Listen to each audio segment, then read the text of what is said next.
Hi, everybody. This week, after 5 years of effort with 11 other nations, we reached agreement on a new trade deal that promotes American values and protects American workers. In my view, this trade agreement will continue the policies of NAFTA, CAFTA, permanent normal trade relations with China, agreements that have cost us millions of decent paying jobs. We've demonstrated we can work together on a bipartisan basis to achieve something that is extremely important for America.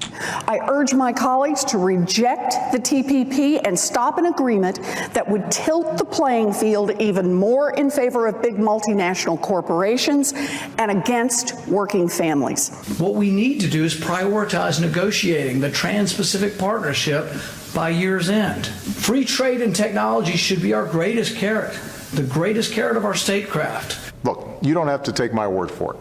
In the coming weeks and months, you'll be able to read every word of this agreement online well before I sign it. You'll be able to see for yourself how this agreement is better than past trade deals.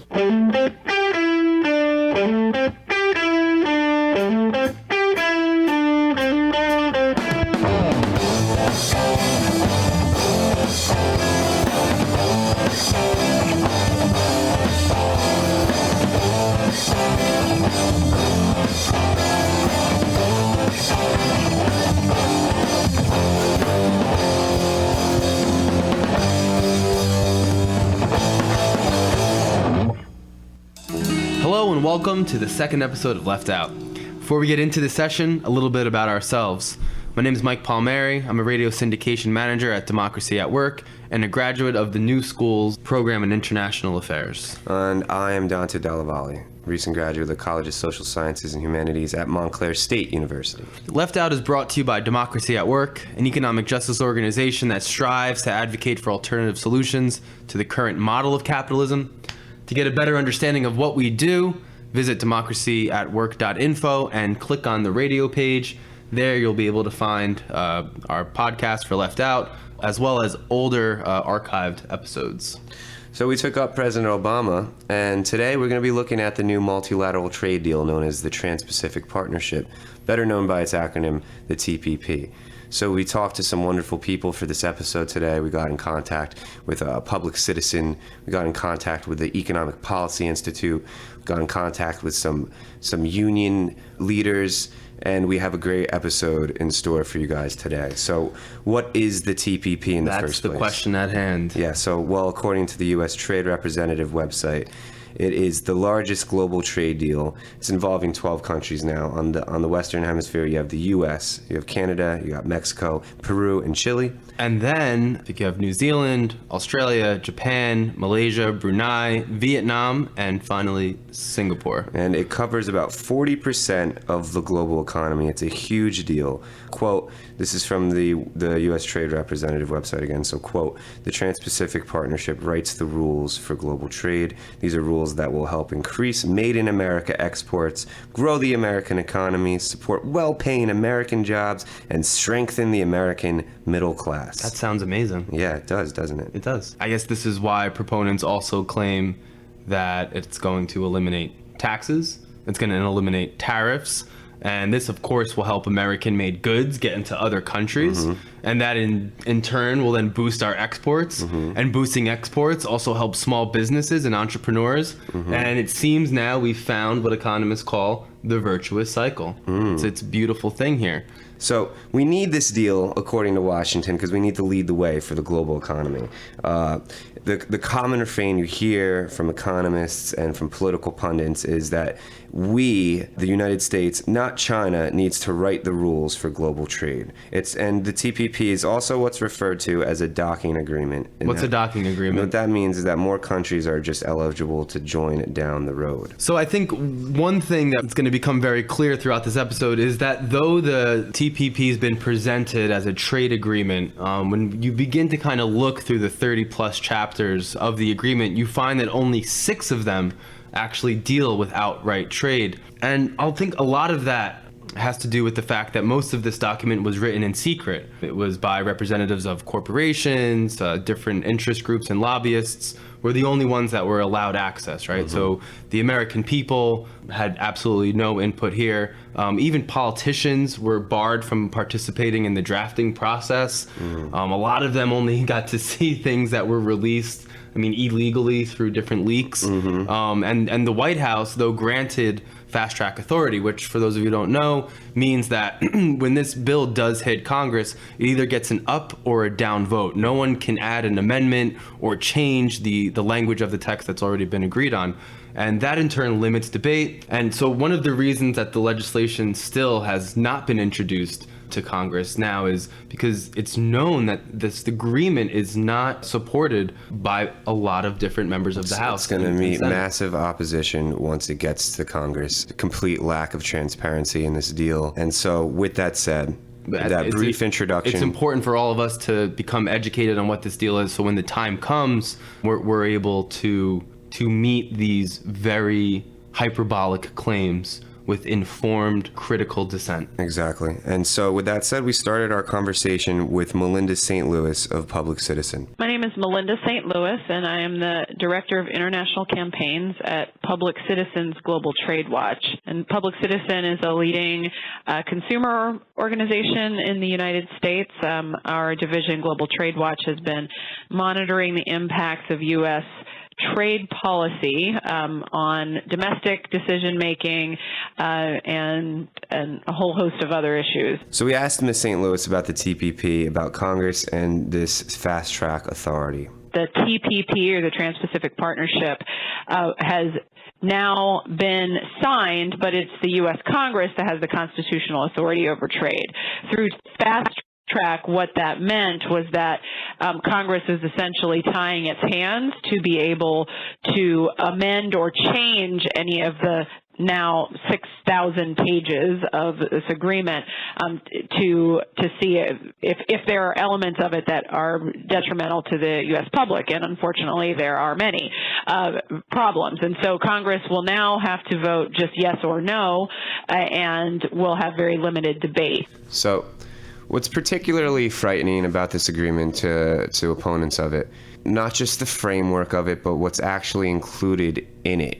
What do you mean? There's a specific provision that is called the investor-state dispute mechanism. And this has been gaining a lot of attention in different media sources, and it's really garnered a lot of negative media coverage. Ms. St. Louis explains exactly what this investor-state dispute mechanism is and its implications for not only the American public, but for all the publics involved in this trade agreement. Yeah, so investor-state dispute settlement, it sounds very technical, and sometimes the first times people hear about it, they don't believe that it's real, because what has been basically slipped into these trade agreements is a mechanism by which foreign corporations have access to a separate, quote, system of justice. If there is a law or a court decision or a judicial action that's taken that will impact their profit making and their rights as they perceive them under the treaty, they do not have to go through U.S. courts, which is what a citizen would have to do, which is what a domestic business would have to do. They can bypass our courts, and they can go to private tribunals that are ad hoc. They're arbitration panels.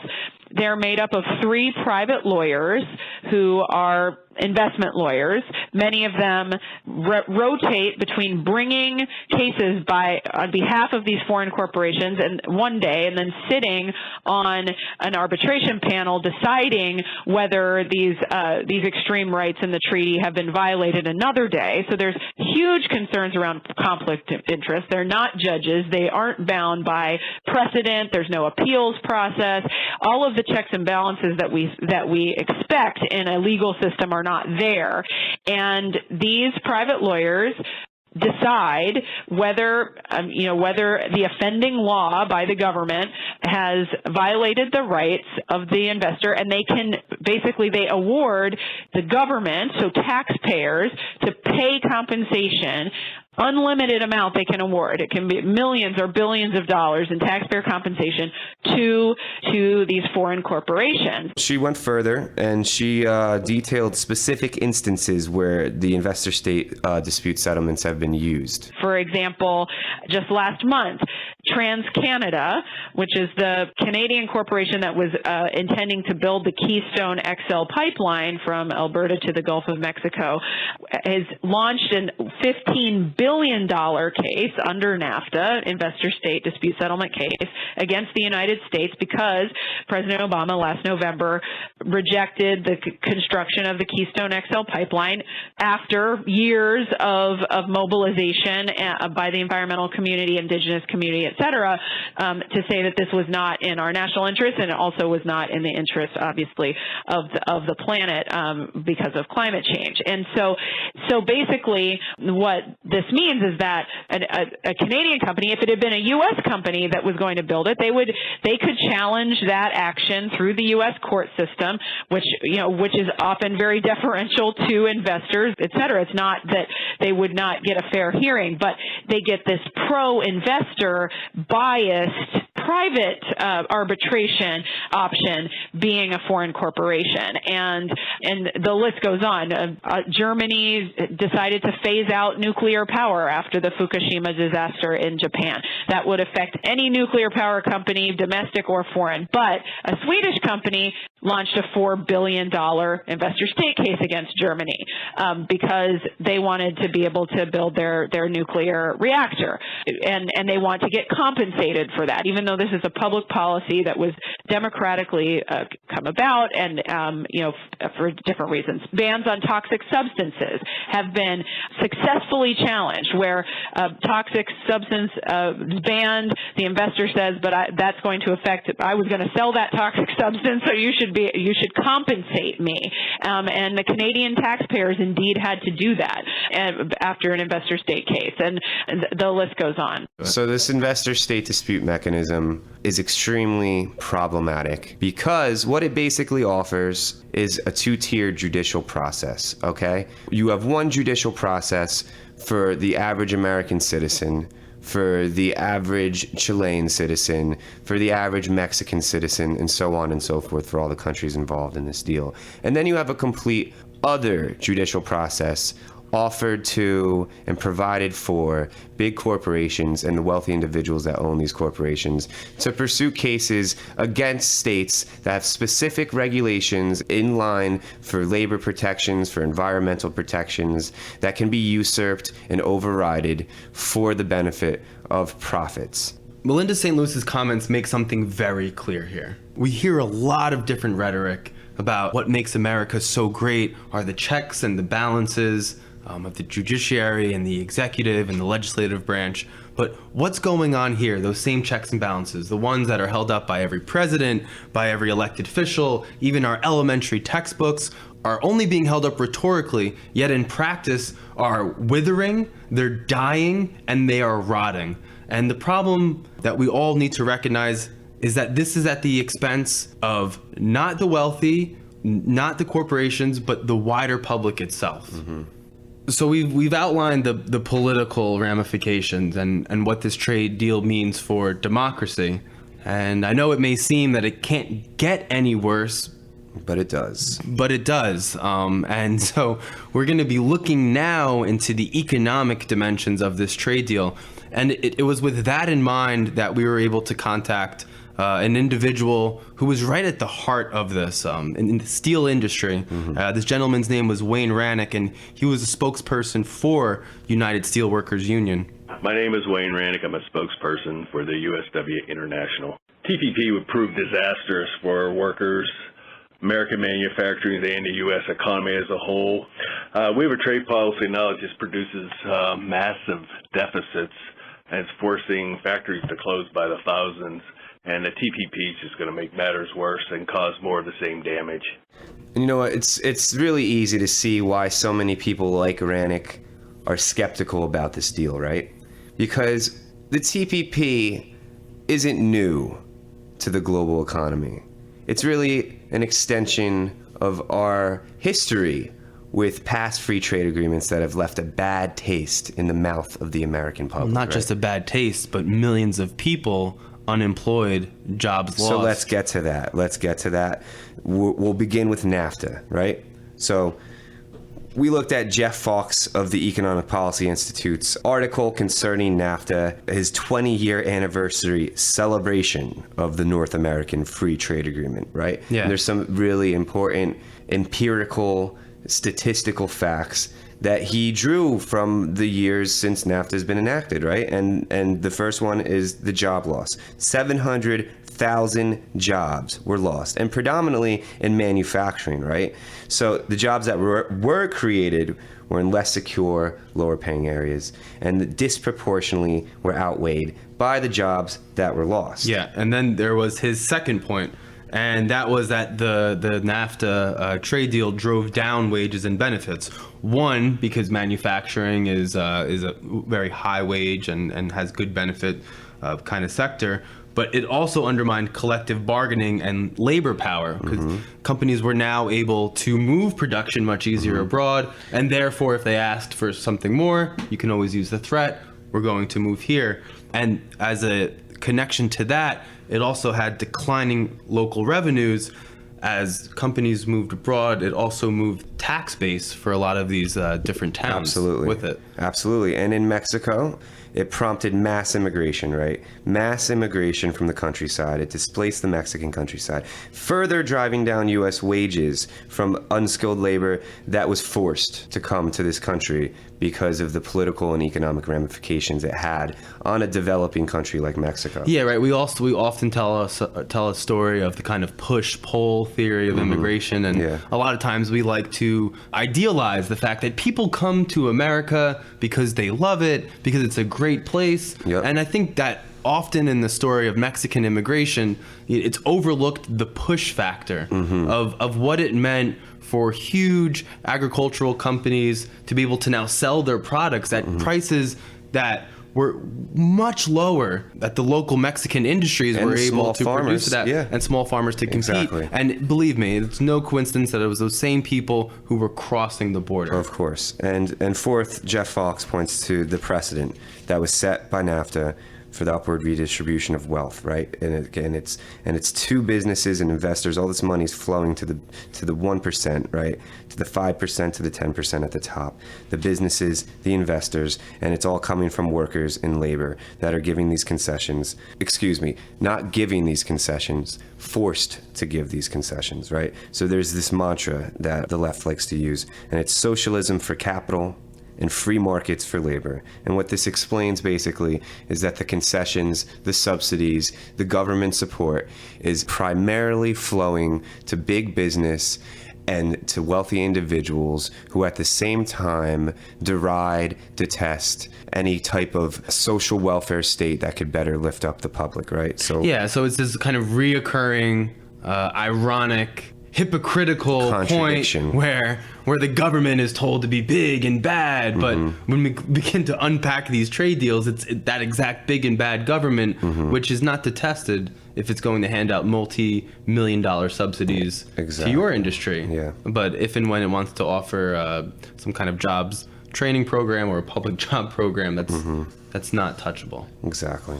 And now moving away from NAFTA, we looked at Robert E. Scott of the Economic Policy Institute, a colleague of Fawkes, his research on the permanent normal trade relations. Basically, China joined the World Trade Organization in 2001, and the impacts that this trade liberalization had on the U.S. economy. So 3.2 million U.S. jobs were eliminated or displaced from the year 2001, 2014, and this was a direct result of this permanent normal trade relations with China. 2.4 million, or 3/4 of these, were in the manufacturing sector. And much like we already mentioned, when we lose such jobs, there's the incomes that leave with them, the tax revenues that go as well. And so you can already see how what's claimed to kind of create a virtuous cycle instead has been proven to lead to a vicious circle. And that's what past trade agreements have done. And I believe, as well as many other economists who believe history has a lot to say about this, is what the TPP is going to follow suit with. It's regressively redistributive of wealth and income from working and middle class to the very wealthy. And what was really great about this was we were able to get in touch with Robert E. Scott himself to kind of outline a bit more of the nuance to how this all kind of unfolds. Hi, this is Rob Scott, and I'm a senior economist and the director of trade and manufacturing policy research for the Economic Policy Institute in Washington, D.C. We asked him to provide his perspective on trade and its relationship to inequality. I think it's quite clear, and it's well known from economic research, that trade deals really redistribute income in large ways from the have-nots to the haves. As of 2011, for all non-college educated workers, globalization, just increased trade with low-wage countries, had reduced the median wage non-college educated worker by about $1,800 a year. And that about more than half of that effect was due simply to more trade with China. So what Mr. Scott's really saying here is that these trade deals essentially, they facilitate the outsourcing of jobs. This drives down wages and benefits for the rest of the working economy. And he elaborated on this. These trade deals have tended to lead to growing trade deficits that have had a particularly large and harmful effect on manufacturing. And manufacturing has been the one sector that has been a source of reliable, good jobs for workers without a college degree that had high wages and excellent benefits. And we've lost over 5 million of those jobs since 2000, and most of those are due to growing trade with countries like China, as well as other countries that we have done trade and investment deals with, like Mexico. And now the president proposes to bring in Japan, which is an even larger unfair trader in our experience. So all of that seems destined to increase the gap between the haves and the have-nots, and that's what the process of globalization with these particular kinds of trade deals has been all about. So what this really amounts to is what many people refer to as a race to the bottom, right? The number of jobs outsourced is humongous considering NAFTA and the permanent normal trade relations with China. But the amount of income lost because of this job outsourcing, with China alone joining the WTO in 2001, is really staggering. I added up the cost of that wage displacement, and it came to about $37 billion. Just, I think at that time, the job losses was about 2.7 million. So that's the cost that was directly absorbed by those workers displaced by growing trade deficits with China. And I think it's important for us to note that the number presented was only for manufacturing jobs in relation to China. Scott also pointed out that there are ripple effects that affect the entire economy. Growing competition with China had reduced wages of all workers who don't have a college degree, not just in manufacturing, but everywhere in the economy, because manufacturing wages set the bar for what workers without a college degree get paid in this economy. So 100 million workers have lost about $1,800 apiece. If you do the math, that's about $180 billion that's transferred from workers at the bottom of the labor force to workers in the top 10, 5, 1, even 1/10 of 1%. And those are the people who have gotten the lion's share of the gains from growth over the last 30 years. There's those people at the very top of the income distribution. And trade is a big part of that story. So, you know, of course, the broad effect of trade on wage is about $180 billion. The specific effect of China trade on, say, roughly 2.7 million workers is an additional $37 billion in my, according to my 2011 paper. And Ranick, too, of the United Steelworkers Union, also confirmed the far-reaching effects of job loss on American families and their respective communities. We're talking about good-paying manufacturing jobs. We're talking about family-sustaining jobs. And the TPP is going to do stuff like lower domestic content provisions for automobiles. And this is an industry, as we know, provides many good-paying family-sustaining jobs. And, you know, then the ripple of jobs, it just affects the whole community economies. It undermines tax bases a lot of times, and you get into smaller industrial towns and parts manufacturers like this and other industries. They're the economic linchpin of the whole region, and basically what we're doing is unhooking that and really causing even greater damage to the U.S. economy. So with all this in mind, what is to be made of the comments that President Obama has made, right? Namely, that the trade deal, the TPP, is going to get rid of the bad jobs and keep the good ones. This was something else that we posed to Scott. There's just a smidgen of truth to what the president is alleging, just enough for a one-handed advocate that's trying to sell you these kind of deals to make the claim. It is true that export jobs pay well. What the president does not tell you is that jobs eliminated by imports actually pay more than jobs created in exporting industries. So the second half of what the president claims just is not true. And finally, although if one visits the U.S. Trade Representative website that's promoting this deal to infinity and beyond. I mean, even the Treasury website, it's decked out. It looks like a 4th of July party is about to take place. There's American flags. Everywhere. There's Buy American. Yeah, for It's America. all about for America. Mm-hmm. This trade deal is the most American thing since apple pie, right? Yeah, but then I guess the big contradiction here is that it would undo one of the biggest Made in America projects. Exactly. Namely, it's called the Buy American Act. And Miss St. Louis, a public citizen, told us a little bit about this act. Yeah, so Buy American and Buy Local policies are extremely popular in the United States across the political spectrum. 90% of Americans, Republicans, Democrats, Independents, support these policies because basically when you're talking about procurement, that's our government, so that can be your local municipal government or the federal government, when they purchase goods and services using our taxpayer money, these laws stipulate that taxpayer money in that purchasing will go to support local jobs, local businesses, et cetera. And as I said, these are very popular policies. President Obama supports them. You know, everybody, all politicians pay a lot of lip service to this. But what in the trade agreements and in TPP, there is a chapter on government procurement, and the whole point of that is to gut those types of policies, basically saying that that is considered discrimination under a trade agreement, that you should open up all your procurement to companies from all of the TPP nations. And this is instead of having the types of preferences that you have for local businesses and local jobs. And given that this has been a tool in reinvesting our tax dollars locally, the fact that TPP would undermine this is a real concern for many, many people.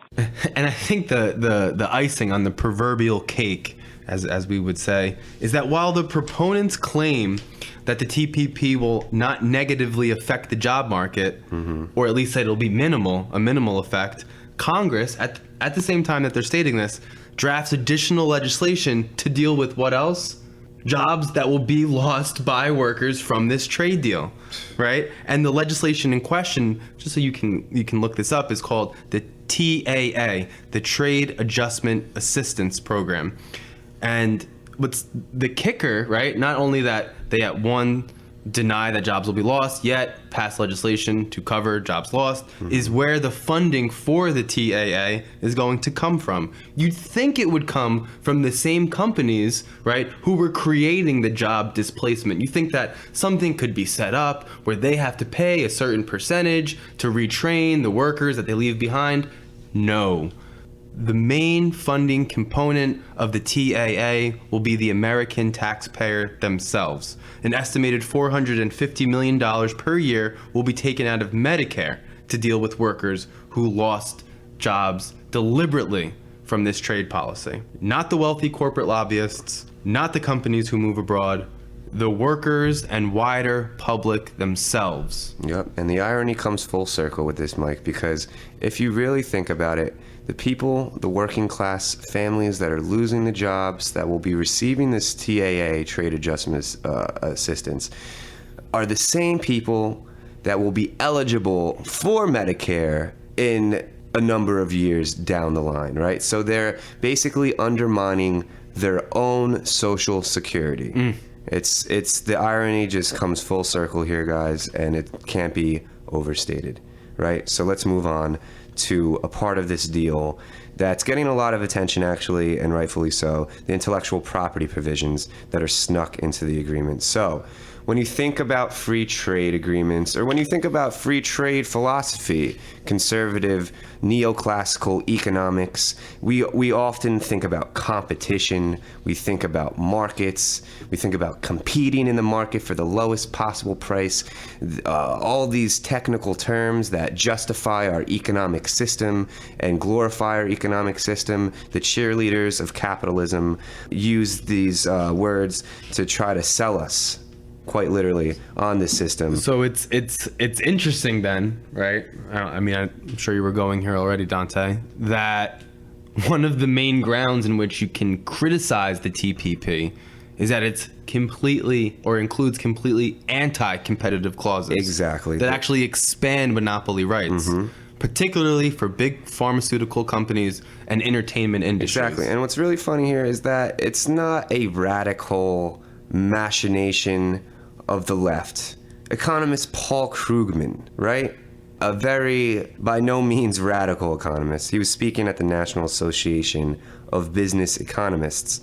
He said the TPP holds no prospects for improving the standards of living for any of the people of any of the countries, right? But he did have a very key insight that he offered, and then he did say that the expansion, right, and the extension of intellectual property rights, that's patents and copyrights, basically guarantee monopolistic control of all the markets that are involved in this trade deal, and consequently higher profits for, like you said, Mike, big pharma and entertainment industries. And it was with this in mind that we took a couple of questions to Melinda St. Louis, again from Public Citizen, to talk about some of the implications around patents and copyright for pharmaceutical companies. So the whole notion of including intellectual property, as they call it, in trade agreements is very antithetical to the idea of free trade, because what it means is it's protecting monopolies for as long as possible for brand name pharmaceutical companies that block generic competition and therefore mean drug prices stay very, very high. They can be priced basically whatever the company chooses to charge, and we see the results of that. We see new cancer medicines costing $100,000 per person per year. There's a hepatitis C cure that's out there. It's $80,000. It's being rationed even by the Veterans Administration for veterans who need it because it's so expensive. And so this is the model that is being exported through our trade agreements and it's locks in the broken system in the United States that means that drug prices continue to go up year after year, and it affects our insurance premiums. It affects out-of-pocket copays for people, and heaven forbid you don't have insurance. It can be a death sentence for people not to be able to have access to life-saving medicines. In developing countries, it is a death sentence very often because there is no way, the health systems in Peru or in Vietnam can pay those types of prices for medicine. And Melinda St. Louis is not alone here, right? Indeed, Doctors Without Borders said in a statement following the signing of the TPP, and I quote here, "The TPP will go down in history as the worst trade agreement for access to medicines in developing countries." Ms. St. Louis went on to speak about how past agreements that were crafted in order to make access to medicines more affordable for developing countries were now going to be negated as a result of the TPP. And so the May 10th agreement was an agreement that was made between congressional Democrats and the Bush administration back in 2007 when another trade agreement where they changed the balance slightly to improve the access to medicines provisions in in poor countries like Peru, basically saying that unfortunately it didn't do anything to help us in the United States, but it was to improve that balance. It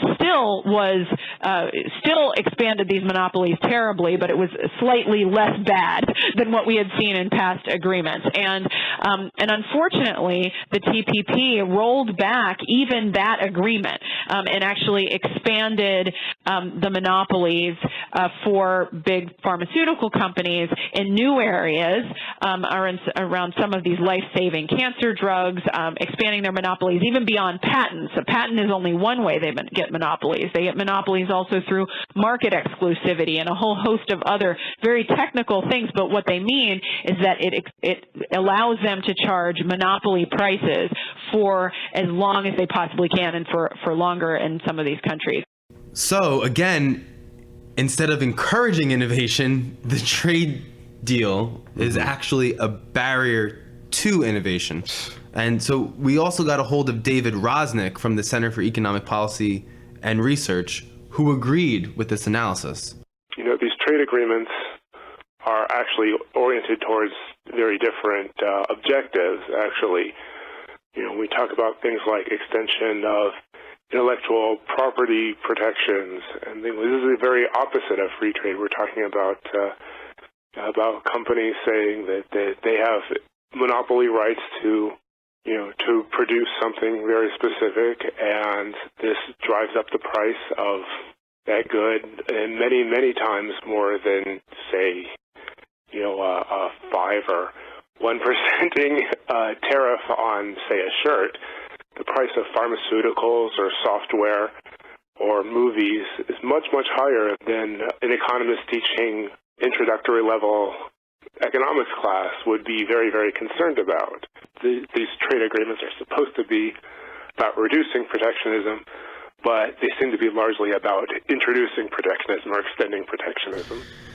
So this whole time we've been talking about the TPP and specifically what's in the TPP. Why don't we talk about what's been left out of the TPP? And sometimes it's what's not mentioned that's more important. And precisely the reason we're doing this for you folks.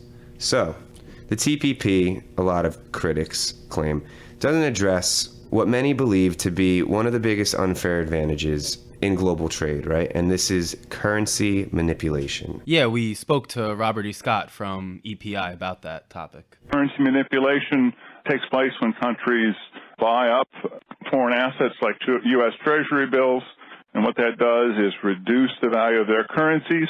It acts like a subsidy to everything they export to the United States, and it acts like a tax on everything that we export, not just to those countries, but everywhere in the world where we compete. Wayne Ranick of USW also elaborated on the effects. And what currency manipulation does, it artificially lowers process for imported goods from places like China, Japan, and other violators. And again, it makes it impossible for U.S. manufacturers to compete. There's nothing approaching a level playing field. And so it was with recognition of this deficiency, right, the lack of regulation on currency manipulation, that in November of last year, the U.S. Treasury, along with partner countries of the TPP deal, issued a document that's quite a mouthful that claimed to deal with the problem of manipulation. The name of the document, if you want to look it up, is, and I'm quoting here, the Joint Declaration of Macroeconomic Policy Authority of Trans-Pacific Partnership Countries. Wow, that sounds quite authoritative. Yeah, quite a mouthful, but please, Dante and listeners, do not let this fool you. Yes. Although it sounds complex, and of course that's intentional, and significant, also intentional, it's nothing less than diplomatic jargon, right? Mm-hmm. It amounts to hollow rhetoric, and a technical term here I want to use, toothless garbage, right? So no more than one day after the Wall Street Journal lauded the document as a great policy tool to stop currency manipulation, the finance minister of Japan, which is one of the larger economies in this trade deal, made a statement declaring that they would not change their foreign exchange policies. Wow. Yeah. So even in the most grandiose of documents trying to justify this trade agreement, right? You find even partner countries negating these claims. The TPP, let's just bring it back full circle. The TPP, complete lack of transparency. The political ramifications are very dim, to put it lightly, for our democracy.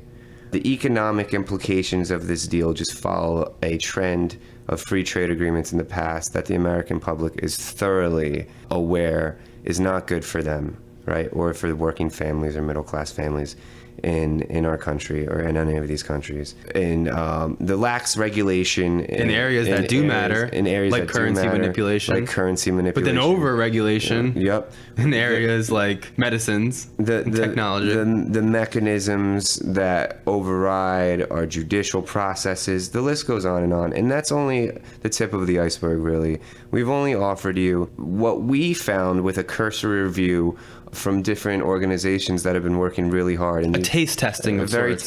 A very small portion of what we encourage you to continue to investigate, right?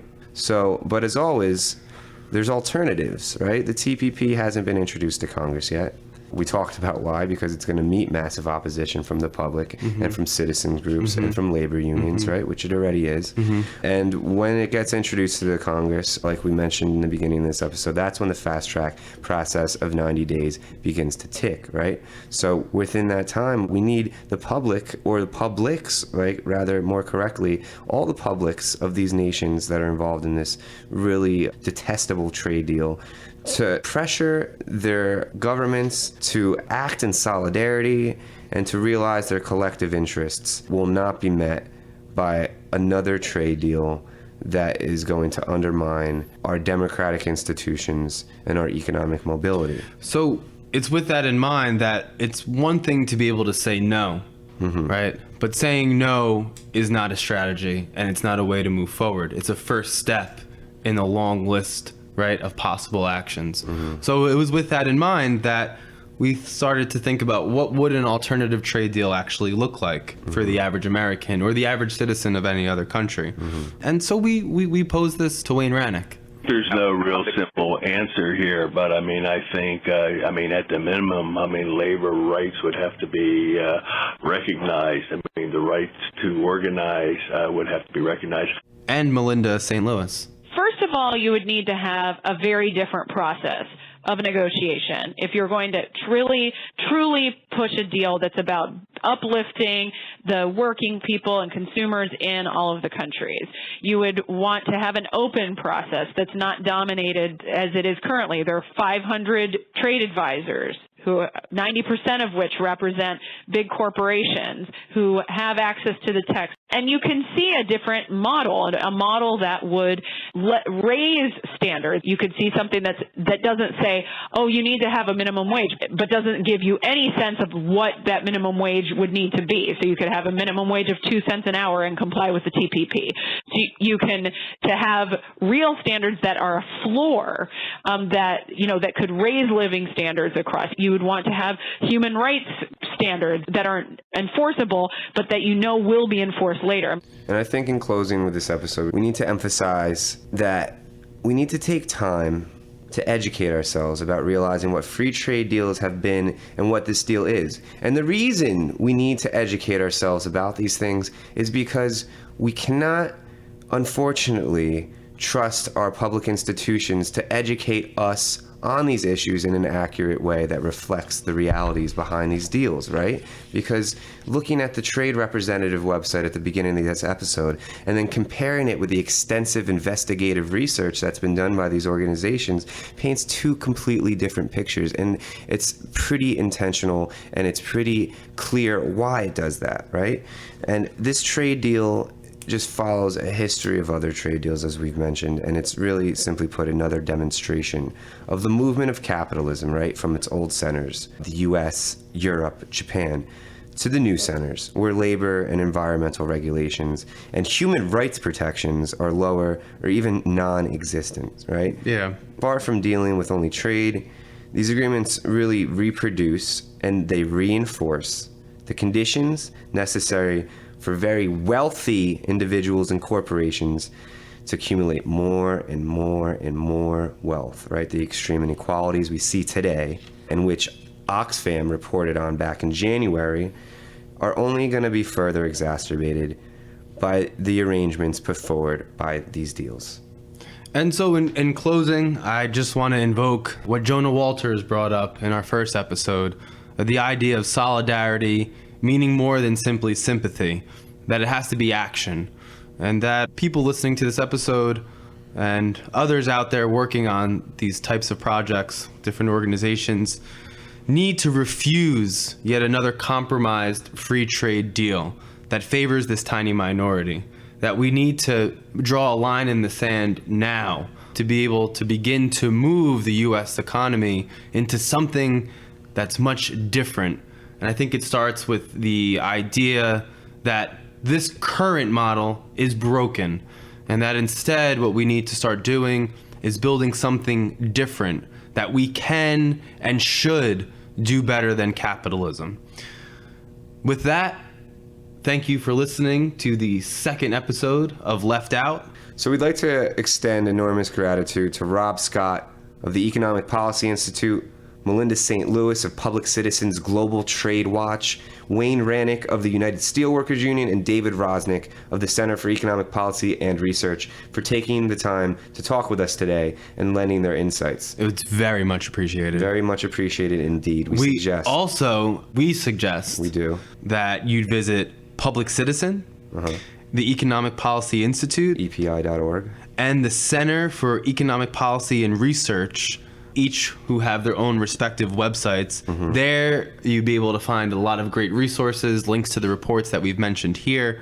And also, for those of you who want to see a debate between a pro-TPP supporter and someone who was part of this program, there is, in the New York Times opinion page, a debate between Rob Scott from EPI and Peterson Institute's Jeffrey J. Scott about the trade and about the TPP. Thanks for joining us on this episode of Left Out. Our introduction was written and recorded by Silence Speaks Volumes. And our outro music was written and recorded by Dave Littman. And as always, thank you to Bloomfield College's Creative Arts and Technology Department, Boriano Gandhi, and our sound engineers, Anthony Corbo, and of course, Corey Morgar. This was Left Out.